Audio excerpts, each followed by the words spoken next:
So, Jara, those of you who are watching, welcome to the show. And I hope you don't get affected by Shakib Jesho কথা বলতেছে. A lot of time, রোজা রাখতে রাখতে রোজা ধরে যায়, okay? So he starts talking about stuff like this. It doesn't matter. It's all about books and books that we love and we want to share with you. So, Shakib, Kaisar, আজকে যে বইটা নিয়ে আমি কথা বলবো এই বইটা is written by one of my favorite authors of all time, Con Eagledon. বারবার এটা বলতে থাকি, I love historical fiction. I love going back in time. I love living through these characters that the authors create. আর আমরা যারা Con Eagledon এর বই পড়ে থাকি আমরা জানি যে he is one of the most foremost historical fiction writers.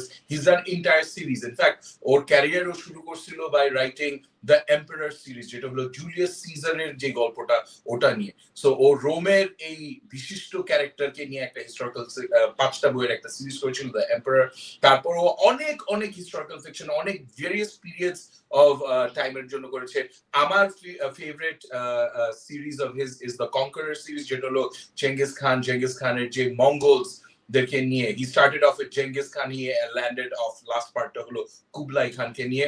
and epic series Con Eagledon যখন লেখে তখন ও অনেক রিসার্চ করে যে ক্যারেক্টার যে টাইম পিরিয়ড নিয়ে গল্প বলতেছে ওইটাকে ও যতদূর পারে অনেস্টলি ট্রুথফুল রিয়ালিটির সাথে রেখে।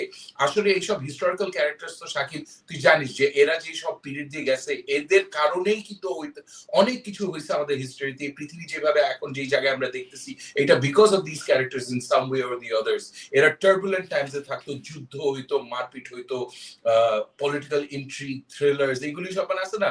এই আসলে আমরা যেটা বলি যে truth is stranger than fiction, এটা তো কারণ যে হিস্ট্রির মধ্যে রিয়েল লাইফ এইসব ক্যারেক্টার্সরা ছিল আর যাদের লাইফ হলো ইজ এক্সট্রিমলি অ্যাবসার্ড লেভেল চলে গেছিল। আর এদের লাইফের স্টোরিজ যখন তার মধ্যে আবার একটু হিস্টোরিক্যাল ফিকশন ঢালা হয় তখন তো মানে আসলে ইটস বিউটিফুল, একদম মাল মশলাদার একটা পুরা বই ক্যারেক্টার যখন Con Eagledon নিয়ে আসে তখন ইটস মার্ভেলাস। সো ওই যে এতগুলি করছে যে আর কি ইংল্যান্ডের নিয়ে ও ওয়ার অফ দ্য রোজেস বিখ্যাত যে ইংল্যান্ডের যে ল্যানকাস্টার্স ভার্সেস ইয়র্কসের যে যুদ্ধের কাহিনী ওইটাও ধরছিল through the war of the roses. এত কিছু করে আবার সে আছে না, he went back to home. Recently ওর একটা নতুন সিরিজ হয়েছে which is the Nero series. Nero আমরা যেটা জানি is আবার back in Rome several years after Julius Caesar. Julius সিজারের যে লাইনটা ছিল ওর পরে বংশধররা মিলে যারা ফিউচারে আরো অনেকজন বংশধররা এম্পারার হয়েছিল, রুলিং ক্লাসে ছিল। সো ওদেরই শেষ আই থিঙ্ক বংশধরের ওই last of that line was Nero. আর নিরো আমরা জানি যে হিস্টোরিক্যাল একটা ফিগার আছে যাকে নিয়ে অনেক কথাবার্তা বলা হয়।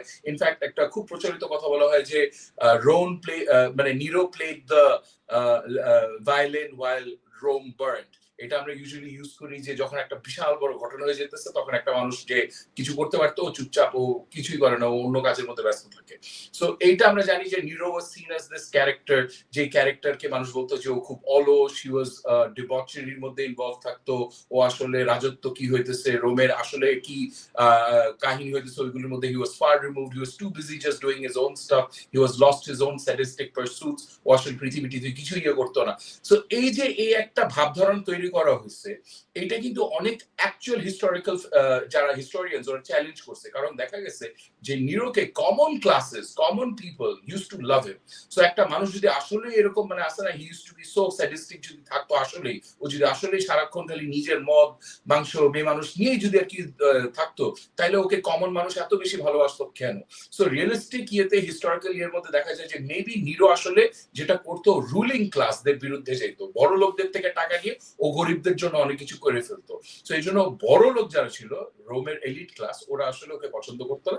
এই জন্য বলা হয় ইউজুয়ালি যে হিস্টোরিক্যাল ইয়ের মধ্যে ওকে একটা নেগেটিভ ক্যারেক্টার ভিলেন হিসেবে দেখানো হয়েছে। সো এইরকম একটা ক্যারেক্টারকে নিয়ে Con Eagledon ওর লেটেস্ট সিরিজ নিরো বানাইছে। and the first book is the one which I'm going to talk about. এই বইটা however is not about Nero itself. Con Eagledon যেটা করে ও করে কি একটা ক্যারেক্টার যখন শুরু করে একদম বেসিক লেভেলে ওই ক্যারেক্টার একদম স্টার্টিং পয়েন্টের কোন একটা পয়েন্ট থেকে ধরে, which means যে ও প্রবাবলি ওই ক্যারেক্টার অ্যাবসলিউট চাইল্ডহুডে ধরে যেখানে ওই ক্যারেক্টারটা মেইন সেন্টার অফ ইন্টারেস্ট থাকে না, ক্যারেক্টারের ডেভেলপমেন্টের মধ্যে যে মানুষগুলি থাকে ওদেরকে নিয়ে ওই গল্পটা লেখে। So this is what the first book is about. যদিও এটা নিরোকে নিয়ে, ইট ফোকাসেস মোর অন অ্যাগ্রাপিনা যে হলো নিরোর মা। And what a fascinating character this woman was. এই মহিলাটা কিন্তু was sister of an emperor. Caligula, যে famous emperor, ওর sister ছিল. তারপর at one stage she marries her uncle, who was then after Caligula emperor, and then of course she arranges it যেন Nero শেষ পর্যন্ত emperor হয়ে যায়. এর মাঝখানে ওই মাটা জেলে যায়, ওকে ইয়েতে পাঠায় দেওয়া হয়, ব্যানিশ করে দেওয়া হয়, ও আবার ফেরত এসে পলিটিক্যাল ইন্ট্রিগ করে যে ওর ছেলের সম্পত্তি সব ডিস্ট্রয় করে ফেলা হয়, নিয়ে নেওয়া হয় ওদের থেকে। ওদের একদম লিটারালি নিরো এট ওয়ান পয়েন্ট ও রাস্তার ফকিরের মতন, ও একটা গরিবের সাথে থাকতো, যেখানে একটা মহিলা রুম ভাড়া দেয় ওর একটা ফুপির মতন, ওই ফুপির সাথেও থাকতো।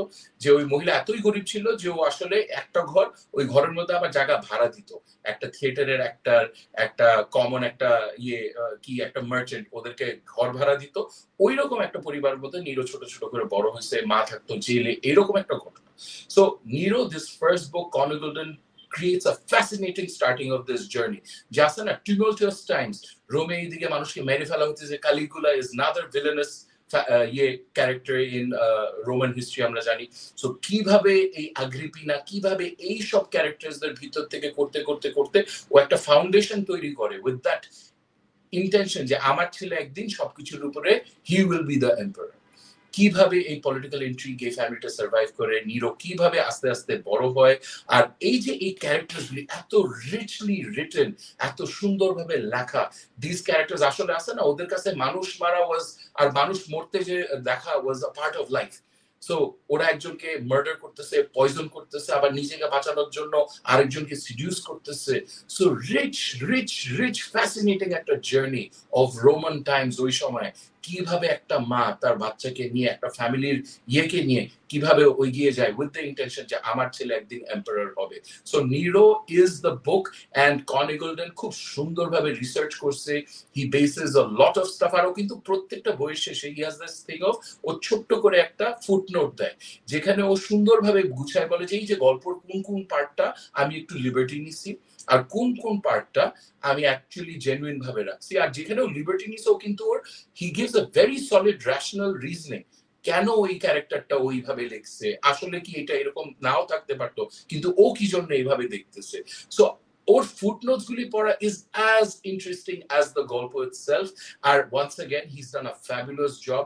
Nero is very easy to read, 300-400 পাতার একটা ছোট্ট স্টার্টিং অ্যান্ড বইটা পড়ার সাথে সাথে কিন্তু এমন আছে না যে আমি সেকেন্ডটা ধরে ফেলছি পড়তেছি, because it is that great over so you really want to get into it, you really want to keep on moving along the pages, and while you're reading it there's so much of rich historical understanding that you get of this time period.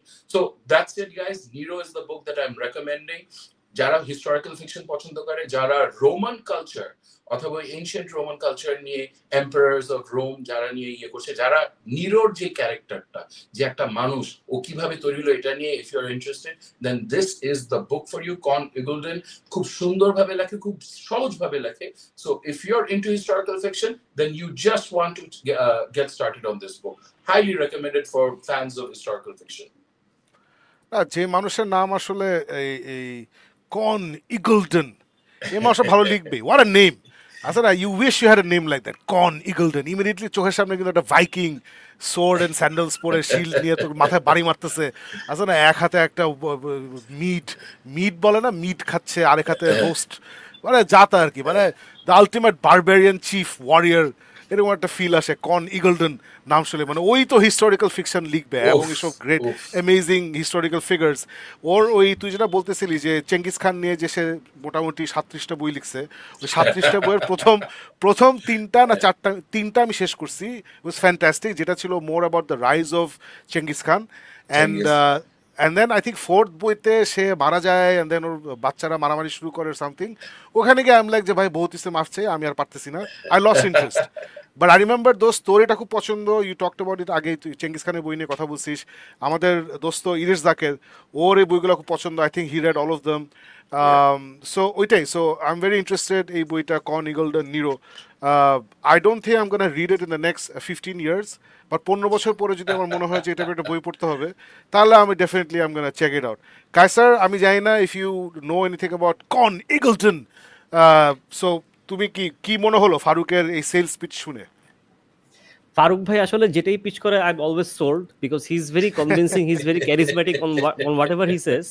আর এই particular বইটা আমি রাইটারকে চিনি না, but এই জনরাটা আমার আসলে খুবই favourite একটা জনরা, যে মানে হিস্টোরিক্যাল রিয়েল লাইফ ফিগার আর ইনসিডেন্টের মাঝখানে যেভাবে ফিকশনটা স্যান্ডউইচ করে সুন্দরভাবে একটা গল্প তুলে ধরা হয়, ওইটা Yes. পড়তে আমার সবসময় ভালো লাগে। যেরকম আমি এখন যে বইটা পড়তেছি, ইটস কল আইনস্টাইন সেক্রেটারি। এটা হচ্ছে রাইটারকে সাকিব ভাই দেখতে পারেন না, ওই লোকটার নাম ভুলে গেছি আমি, ম্যাথিউ রাইলি এই বইটা পড়তেছি। সো এটা যেরকম হচ্ছে একজন একজন ফিমেল একটা ক্যারেক্টারের ওয়ার্ল্ড ওয়ার টু এর একটা জার্নি, যেখানে she meets real life historical figures, attends real life historical incidents, but she herself is a fictionalised character. So এই জিনিসটা যে মানে this fusion between history and fiction, এটা আসলে ওয়েন ডান রাইট আমার খুবই ভালো লাগে। এটা সিদ্দিক ভাই খুবই ভালো পারে। আবার ওনার যে কারেন্ট যে বইটা আমি পড়তেছি স্বর্ণবাদ, যেটা খুবই ভালো, ওয়েল রিটেন, এখানেও উনি ইসাখার যে হিস্ট্রিটা ওইটাকে সুন্দরভাবে ফিকশনালাইজ করছে। সো এই জনরাটা আমার সবসময় খুবই ফেভারিট, অ্যান্ড ফারুক ভাই as always I think sold it brilliantly. Nice. হ্যাঁ, ম্যাথিউ রাইলি আমি তুমি বলার পর আমি বের করলাম যে এই যে প্রথমেই অ্যামাজনের প্রথমে হচ্ছে Matthew Reilly mister Einstein secretary, what a soap opera name, সুন্দর। তারপরে এই যে সেভেন ডেডলি ওয়ান্ডার্স, এই যে এই বইটা আমি শুরু করছিলাম পড়া, সেভেন ডেডলি ওয়ান্ডার্স, তারপরে দেখছি যে এটা Kaiser, if I was 20 years younger I would have enjoyed it, but এখন আমার এসব আর দৌড়াদৌড়ি লাফঝাপ দিচ্ছে এগুলো আর পছন্দ হয় না। গ্রেট জু অফ চায়না, নামটা খুব সুন্দর, great zoo of China, I don't know what it's about, but যেটা আমি বলি যে যার যেটা ভাল লাগে, I respect that. You enjoy Matthew Reilly, Farooq enjoy lot of trash, I respect whatever you guys enjoy. সবাই খুশি থাকুক এবং সবাই বই পড়ুক, এটাই আমরা চাই। So great, Farouk, you have convinced Kaiser. So let's move. So let us know in the comments, guys. এই কন ইগলটন ওর বই আপনারা পড়েছেন নাকি? এই নিরো দ্য রোমান এম্পায়ার যে তাকে নিয়ে লেখা হয়েছে, এক ঝলক লাস্ট আমরা ছবিটা দেখে ফেলি। এই বইটা আপনাদের কি এই ফারুককে আপনাদেরকে উৎসাহিত করতে পেরেছে?